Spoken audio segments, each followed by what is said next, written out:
got your top 5 ready? I got 4. Good. Oh, we're doing 4. I thought we were doing 5. I have 5. I'll freestyle. Right. Yeah, today's the 20th. Today's our anniversary, and right now we were supposed to be in St. Lucia right now, but because of the pandemic, obviously that's not happening. Truth be told, this is pre-recorded so I'm not filming YouTube and doing YouTube on my 1-year anniversary. We wanted to share top 5 things that we learned in our first year of marriage that may help anyone watching who's looking to be married soon or engaged or thinking about marriage.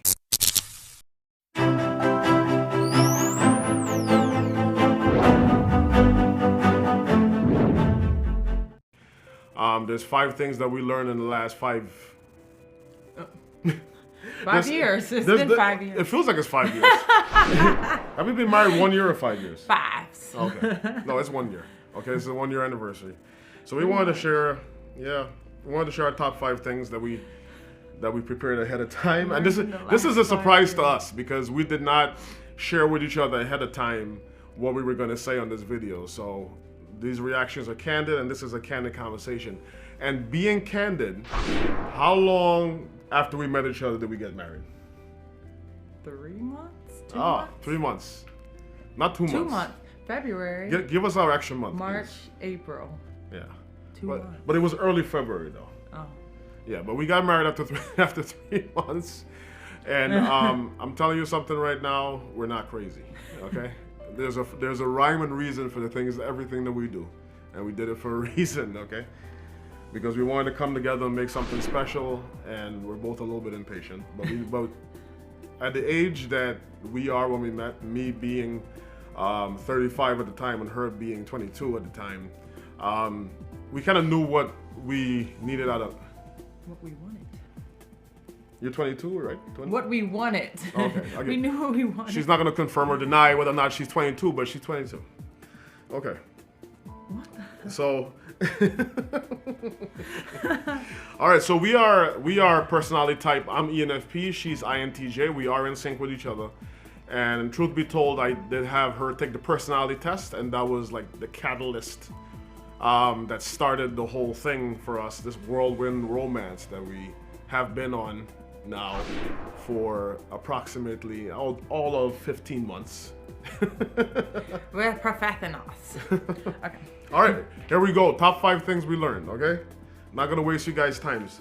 We'll take turns. I'll go first. Or you want to go? You want to go first? You can go first. I'll go first. You're All the right. professionals. Number 5.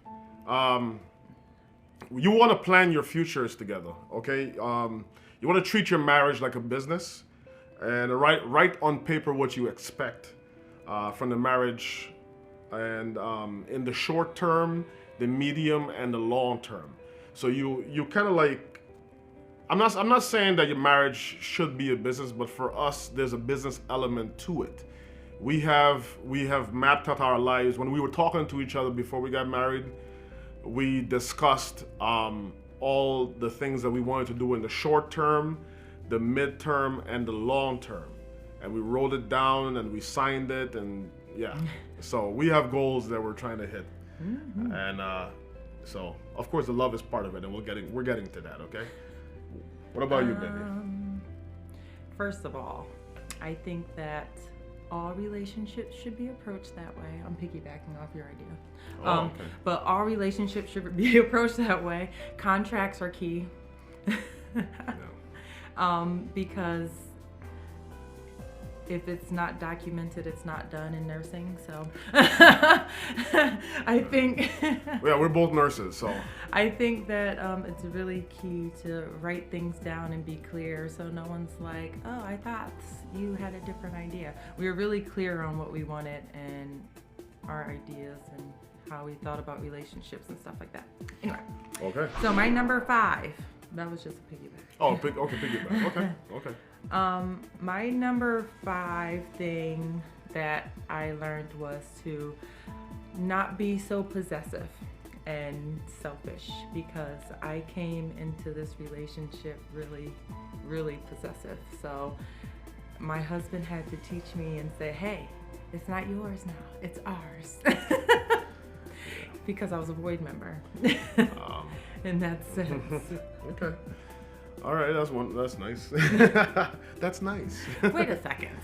All right, for me, moving right on to number 4. Is this 4 or this 5? No, 4. Okay, 4. Number 4, making a schedule is highly important for success. Okay, so we both work full time. You know, I work 40 hours, and when we first met, we were working 50-hour, 100-hour pay periods and stuff like that. And right now, Jay is still working a lot of hours. She's working 2 jobs right now. So having a schedule in your life, and this is actually, by the way, the number 5 and number 4 thing I learned from her. So she's talking about things that she learned from me. I'm telling you, I wasn't like this. I wasn't about schedules. You gotta have a schedule. Everything you do has to be mapped out because there's 24 hours in a day, and you can easily get sidetracked with procrastination and wasting time. So you got to plan everything out, and that was a hard road for me to take. But this lady right here, she taught me the way. Okay, schedule your life. Schedules. Nothing like a calendar.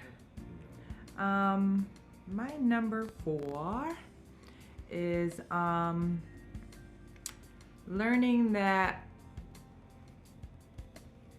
being a Black woman, we can really project confidence, and I don't need a man and stuff like that. But I learned that I don't have to be like that with my husband. I can really just kind of be like, I do need you. That's okay. I want you and I need you, and it's okay. Because we're a partnership now, and I know that he won't take advantage of that or do me wrong. It's like just trusting that you can be confident, Black, and strong and independent, but still need your husband. And I did not know that. All right. Well, moving right on, and thank you, babe. I love that. You have been doing that. But you're always a good woman, though, from the beginning. Yeah, I'll say that. I don't want people to think like I went into this like trying to change my wife or something, or she was trying to change me. We just kind of like just melted together, you know what I'm saying? And just kind of like we chose what to adapt from each other. Like I chose to adapt certain things. But number 2, is it number 2 time? Number 3. Is it number 3? Boy, oh boy. Treat your spouse like so number 3, treat your spouse like an extension of yourself. And what that means is the golden rule, okay? Treat your spouse like you want to be treated. And I'll link up here in the card to a previous video where I talked about the golden rule. And treat others like you want to be treated. So if you like romantic things done for you, if you like to be treated well, you want a lovely surprise, if you like gifts, you like, I don't know, flowers, candy, you like jewelry, whatever the case is, if you like that, then you best be sure there's a high possibility that your spouse likes that as well. Okay, so if you want to know what to do for your spouse, how to be romantic and how to treat them correctly, treat them the way you want to be treated. That's really the only way I can think of to do that. Is just treat them. So the golden rule, like I said, the card up in the card up there. Previous video, one of the first videos we actually put out on the channel was the golden rule, and there's a reason I put that stuff out. I wanted to put my basic life philosophies out on the channel to start off the right way, so to introduce everybody to what I'm about and what our family is about. The golden rule is number 3. Okay. Well, my number 3 is pretty much the same. Oh, really? But my number 3 is like learning. He taught me self-awareness and like the process of self-awareness. So it kind of piggybacks off his number 3, because normally I would get mad or frustrated if something wasn't done that I wanted to be done. And I would literally talk to myself now and be like, well, he was doing this, or, you know, but he did do this, this, and this. So like really just talking through it and not freaking out immediately like I would do in the past. So that's my number 3. Well, I appreciate you not freaking out on me. Not all the time. Sometimes. I don't want to be punched.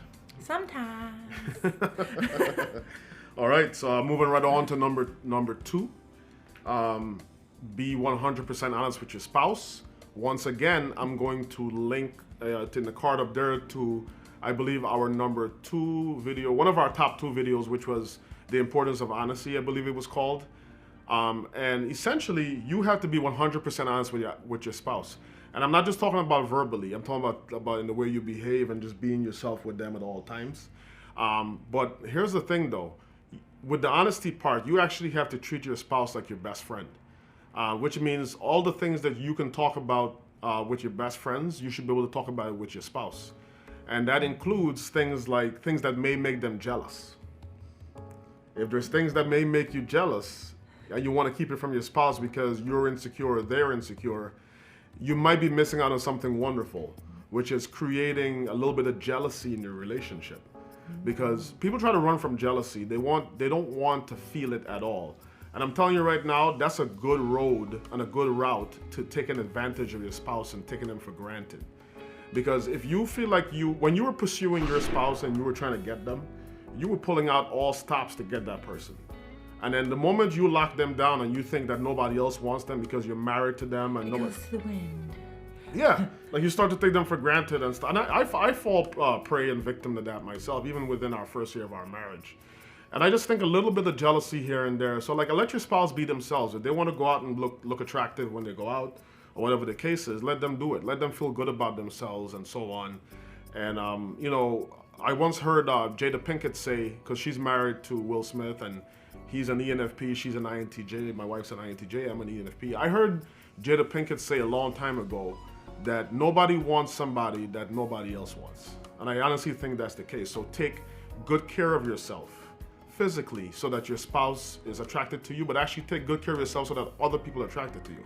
Because your spouse is going to see that. And that actually may improve your love life a little bit. If you're a little bit jealous every once in a while. Don't run from jealousy. It's not that scary. It's not that bad of a thing to just avoid all the don't let your spouse be, don't lock them down too much. Let me put it that way. Okay? Don't lock them down. Then they'll become fat and in the void, in the house. Not giving a damn. I'm not allowed to say that. Yeah. Oh, Yeah. okay. Well, I think you just said it, so. We're not caring anymore. All right. So that's my number 2. To piggyback off of that, my husband said when we were first getting together, he said, jealousy is like opening up a bottle of passion and taking a sip every now and then. Did I say that? You did. Oh. It's absolutely true. Who? My number, what was this? This is number 2.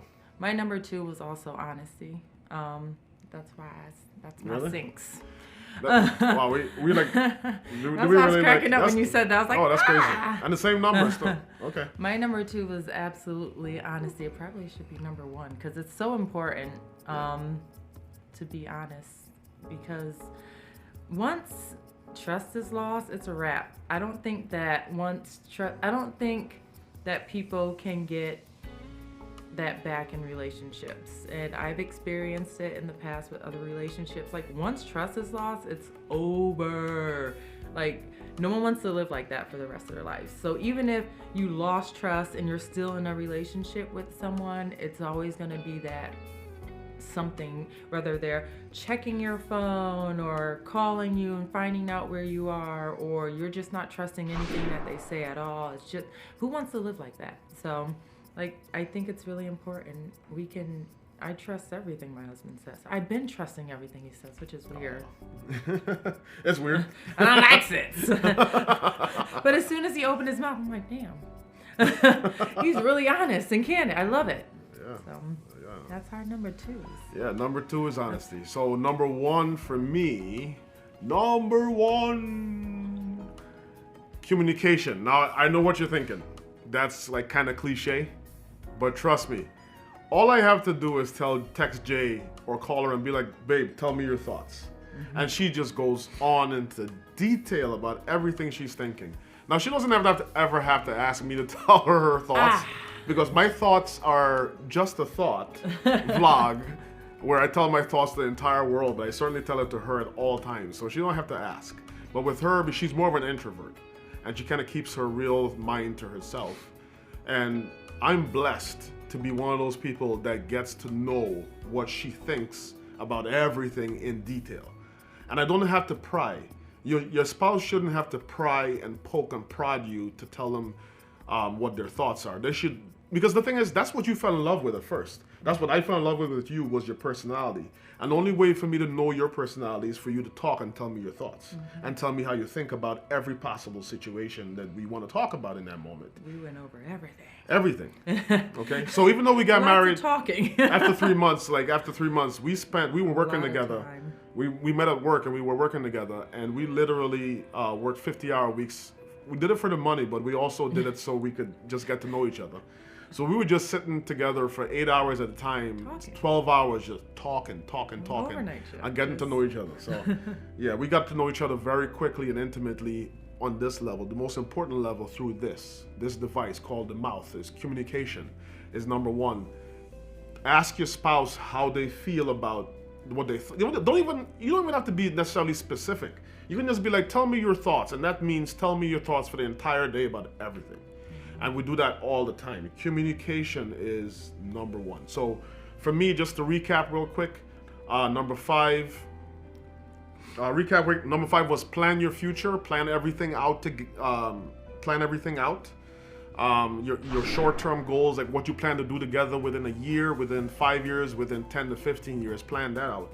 Number two, make a schedule with kids, with multiple jobs, with me focusing on YouTube, her helping out with that, plus taking care of everything in the house and taking care of our family, make sure we're all fed and taking laundry is done. Like, she does a lot. Like, she does way more than I do. And I really appreciate her. I cannot do any of this without you, baby. I need you. Okay?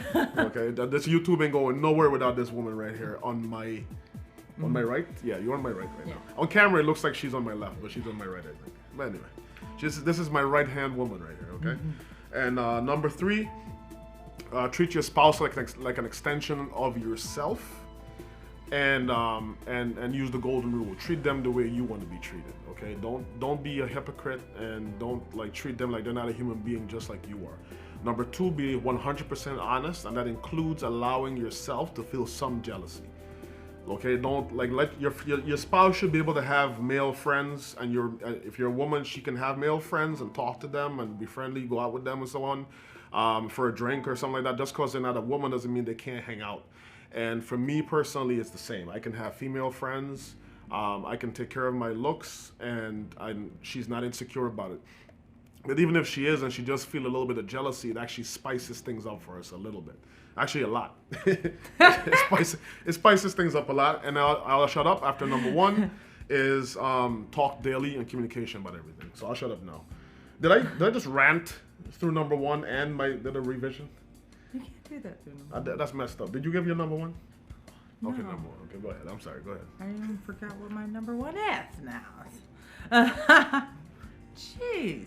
My number one is something that I'm still learning to do, and that is take my time and not rush through everything, and that I am not the sum of my plans. So I can't be upset when my plans don't turn out the way I want them to, or rush to get to them. So my husband's teaching me now, it's okay to slow down, but I don't want to be seen as a procrastinator as well. So I'm trying to find that balance. So that's my number one right now, because I'm still working on it. Okay.